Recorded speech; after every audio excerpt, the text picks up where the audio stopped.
강연가 김창옥 씨를 잘 아실 겁니다. 대단히 유명한 요 근래 많은 강연을 하고 다니시는데요. 라디오에서 흔히 사회적으로 뭔가를 이루셨다는 분들을 만난 그 인터뷰에 대한 이야기를 해준 적이 있습니다. 사회적으로 뭔가를 이루셨던 그 사람들을 만나서 아니 어떻게 이런 일을 이루셨습니까? 라고 물어보면 그분들이 공통적으로 마치 배운 것처럼 똑같은 이야기를 하신다는 겁니다. 그것은 이 말입니다. 인복이 많습니다. 제가 좋은 사람들을 만났습니다. 라고 이야기를 한다는 것입니다.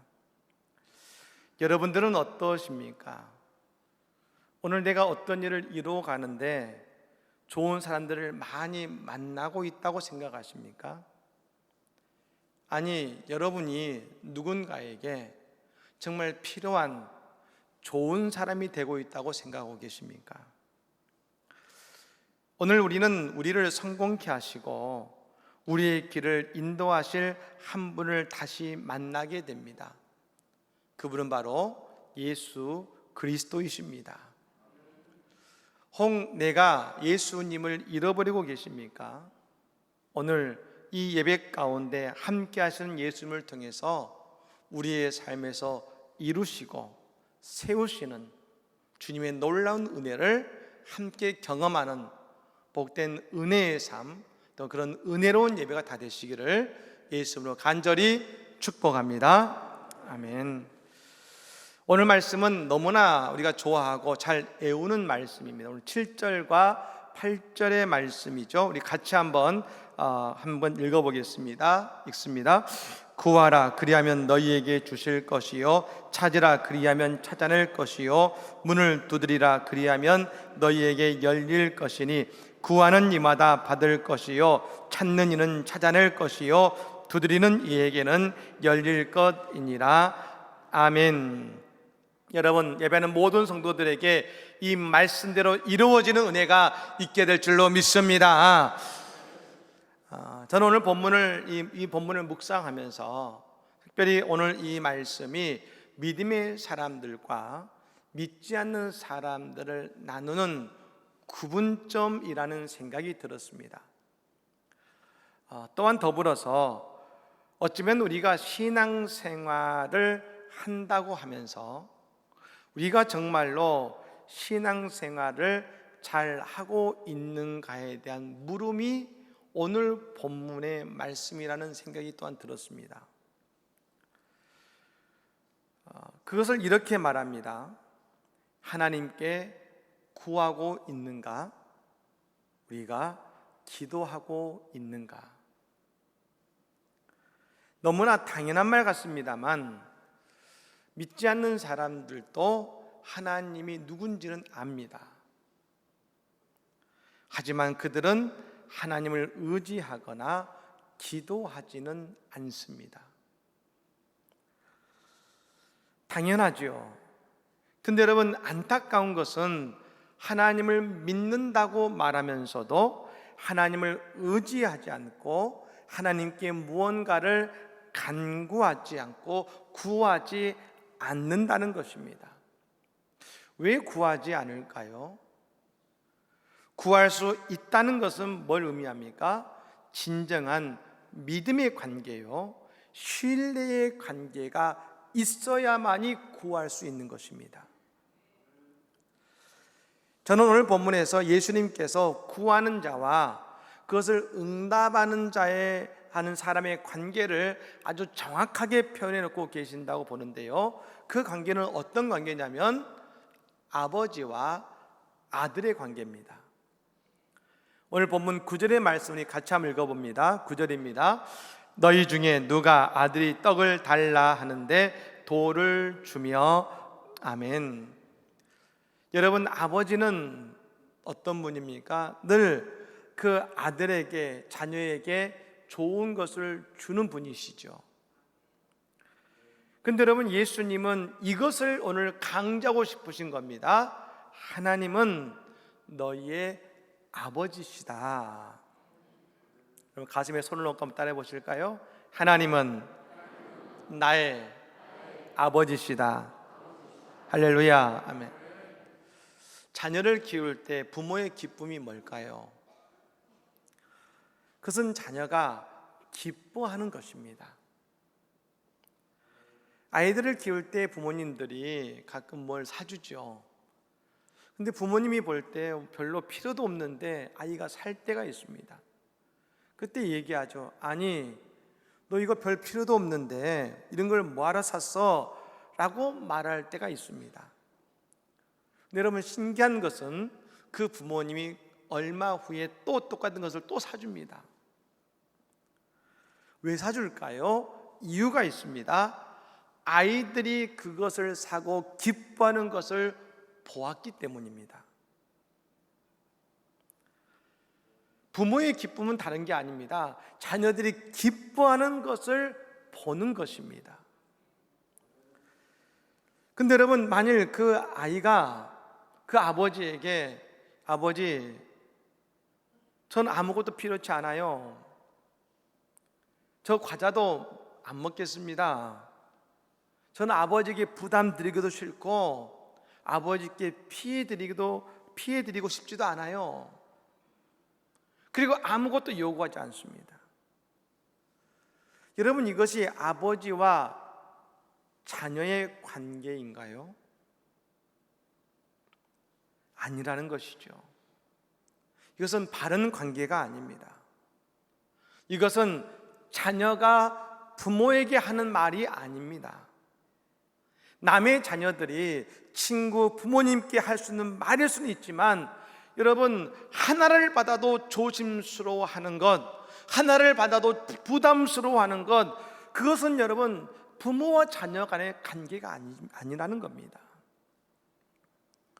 여러분, 우리가 하나님께 구한다는 것은 하나님을 나의 아버지로 인정하는 것이고, 내가 구하면서 당연히 여기는 것이 나의 바른 신앙의 모습이며 나의 바른 신앙의 관계라는 것입니다.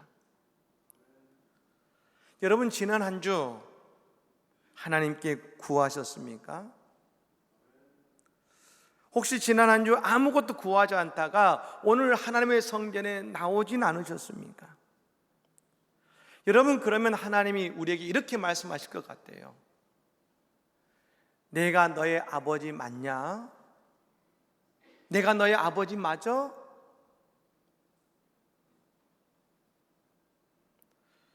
여러분, 이번 한 주 하나님께 구하시기 바랍니다.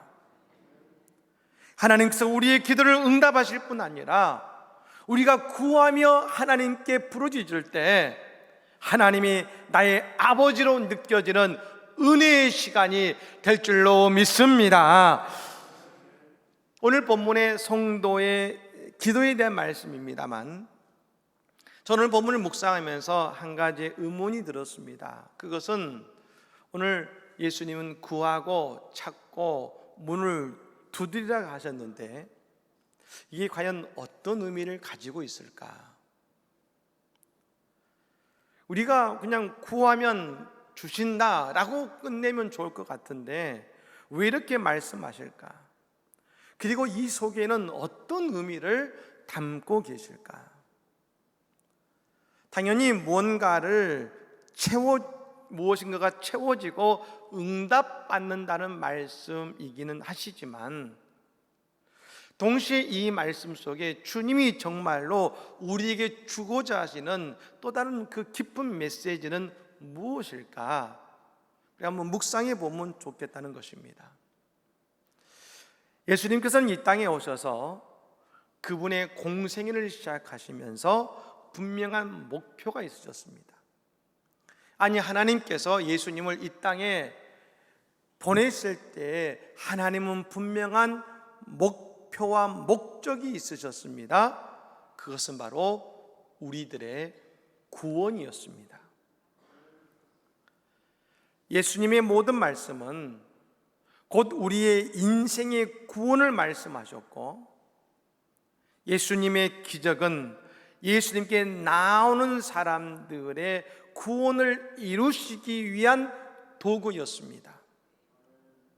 혈루병 걸렸던 여인이 예수님께 나왔습니다. 옷자락만 만져도 내 병이 나을 것이다라는 믿음을 가지고 정말로 옷자락을 만졌더니 혈류의 근원이 마르고 온전히 그 병에서 노임받고 치유됐습니다.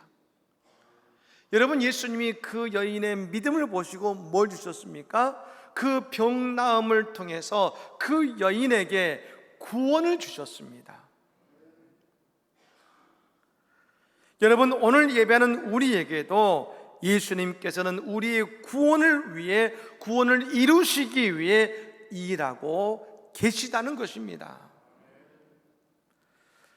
얼마 전에 하정환 목사님께서 내 구원이 불안하다라는 책을 내셨습니다. 이 책의 부제목이 이것인데요, 온전한 회개 연습서입니다. 그 책은 이런 질문을 던집니다. 내 죄가 십자가로 완전히 사라졌지만 죄가 여전히 내 안에 남아있다면 어떻게 할까? 우리가 예수님 믿고 내 죄가 다 용서받았다고 우리가 분명히 믿지만 또 마음 한켠에서는 과거의 그 잘못이 다 용서받았을까? 여러분, 고민하고 계시진 않으십니까? 예수님께서 이 땅에 오셔서 하나님을 믿는다고 하는 유대인들의 구원을 위해 노력하셨습니다. 하지만 그들은 자신들이 유대인이기 때문에 구원은 필요 없다고 여겼습니다. 자신들의 신앙은 아무런 문제가 없다고 여겼습니다. 그냥 저 이방인들이 불쌍한 인생이라고, 사마리아인들이 불쌍한 인생들이라고 생각했습니다. 자신들은 선민이니까 괜찮아 라고 생각했습니다. 하지만 예수님께서 그들에게 말씀하셨습니다. 오늘 그들에게 말씀하고 계신 것입니다. 그래서 너희는 아버지 하나님께 구하고 있는가? 찾고 있는가? 문을 두드리고 있는가? 묻고 계시는 것입니다. 여러분, 왜 구하라, 찾으라, 두드리라 말씀하시겠습니까? 명령하시겠습니까? 그들이 구하고 찾고 두드리지 않고 있으니까요. 그들이 구원의 백성으로 서 있는가? 예수님은 묻고 계시는 것입니다. 오늘 본문에 이 구하라, 찾으라, 문을 두드리라는 말은요, 이 문법으로 보면 현재 진행형으로 쓰여 있습니다. 그러니까 여러분, 구하라, 그건 미래형이나 아니면 구했으니 받는다라고 하는 완료형이 아닙니다. 지금 이 말은 현재 진행이 되고 있는 것을 말하는 것입니다. 그러니까 여러분, 이것을 우리나라 말로 번역하면 거기에 한 단어를 넣어야 됩니다. 계속입니다. 계속. 그러니까 여러분, 이렇게 말할 수 있는 것이죠. 계속 구하라, 계속 찾으라, 계속 문을 두드리라. 우리에게 믿음이 있고 우리에게 하나님이 아버지가 되신다고 했을 때 우리는 계속해서 구하게 되는 것입니다. 여러분, 한 번 구했는데 들어주시지 않는다고, 내가 이만큼 구했는데 들어주시지 않는다고 주저앉는 것이 아닙니다. 아버지에게 계속해서 매달리게 되는 것입니다. 그것이 자녀입니다. 우리가 구원받은 백성이라면 계속해서 하나님께 매달리게 되는 것입니다. 오늘 우리는 계속해서 하나님께 매달리고 기도하는 은혜가 있기를 바랍니다. 그때의 말씀처럼 구하라 주신다는 말씀이 우리 가운데 이루어질 줄로 믿습니다. 여러분, 또 한 가지가 있죠. 구하라, 찾으라, 문을 두드리라 하셨습니다. 근데 여러분, 여기서 구하라, 우리가 하나님께 우리의 기도 제목을 하나님께 아뢰입니다. 여러분, 나의 삶에서 꼭 필요한 것을 하나님께 구하게 되는 것이죠. 그렇게 될 때 우리에게 나타나는 은혜가 있습니다. 기도를 하면 할수록, 구하면 구할수록 네가 하나님을 찾게 되더라는 것입니다. 우리가 생각하는 신앙의 논리가 있습니다. 그것은 뭐냐면, 내가 응답받으면 받을수록 하나님을 찾게 되지 않을까라고 생각할 수 있습니다. 근데 여러분, 그렇지 않습니다.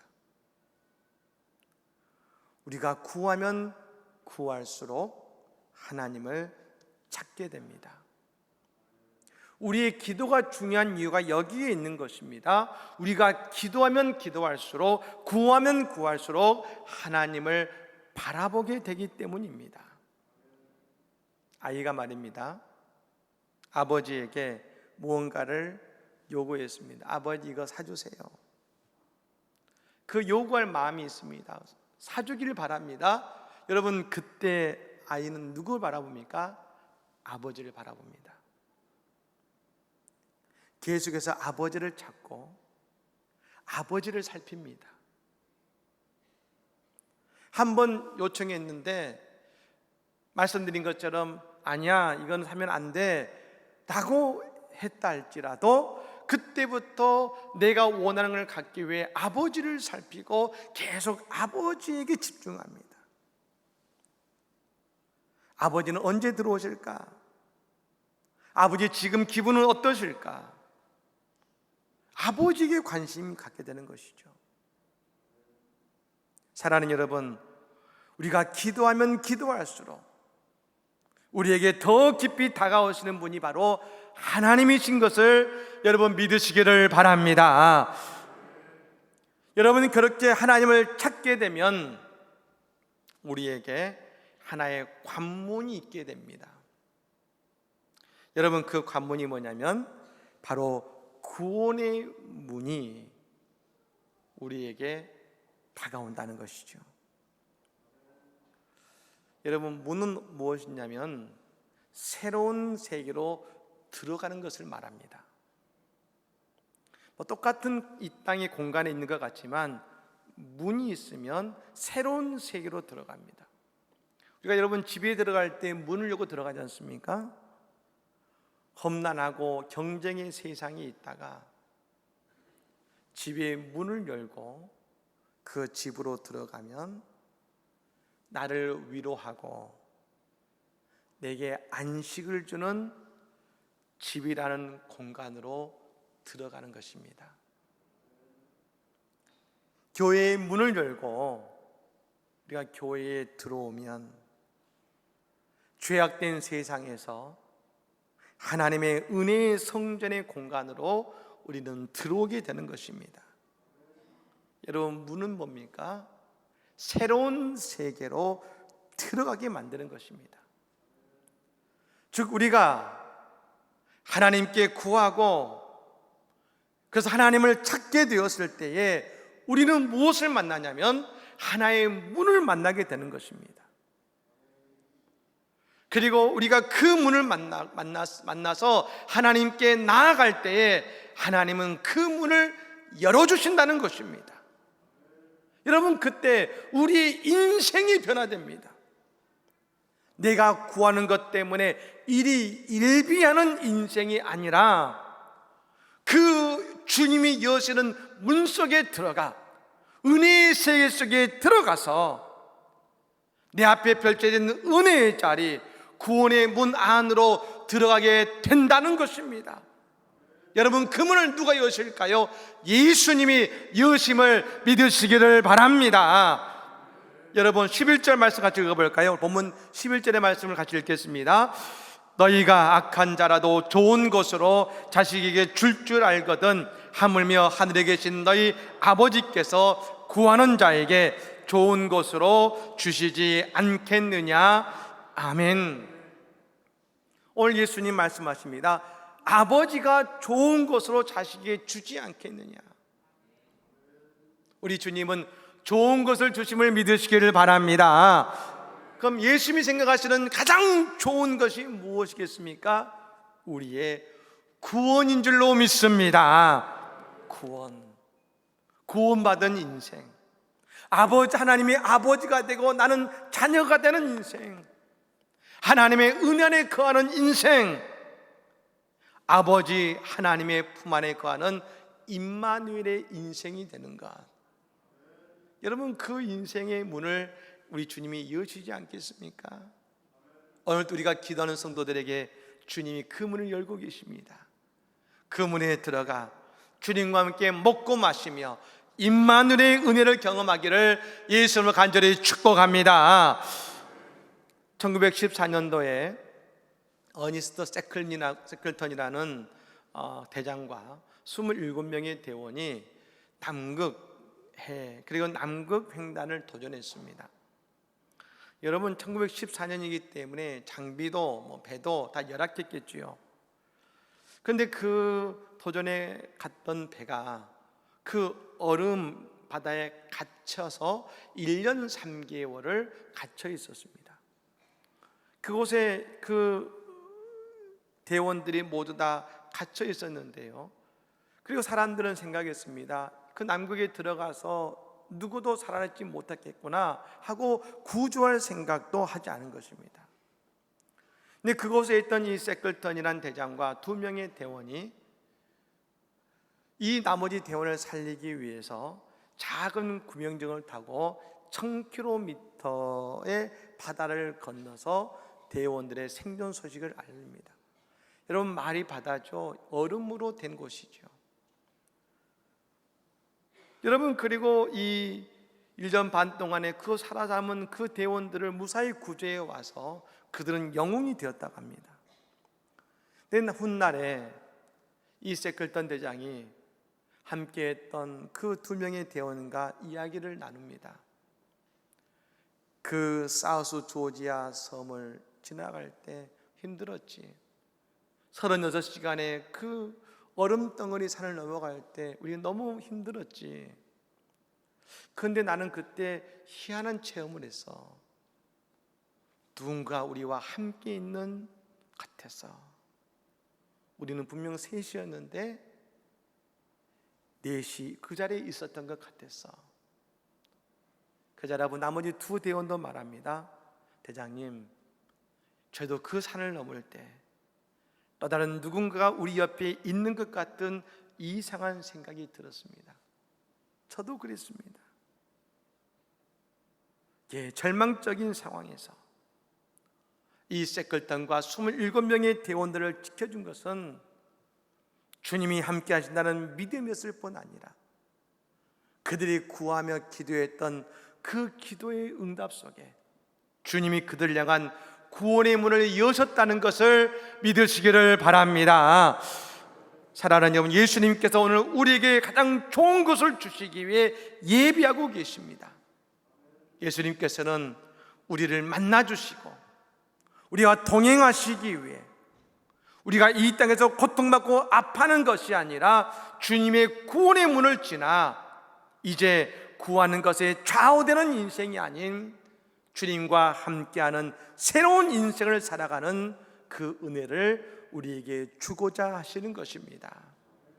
이 시간 하나님께 구하시기 바랍니다. 하나님께서 내 아버지이심을 믿고 구하시기를 바랍니다. 우리의 삶에서 하나님을 발견할 뿐 아니라 하나님이 여시는 진정한 구원의 문이 우리 가운데 열리게 될 것입니다. 이 은혜가 우리 모두에게 임하는 복된 이 예배 자리가 되시기를 예수님으로 간절히 축복합니다. 아멘.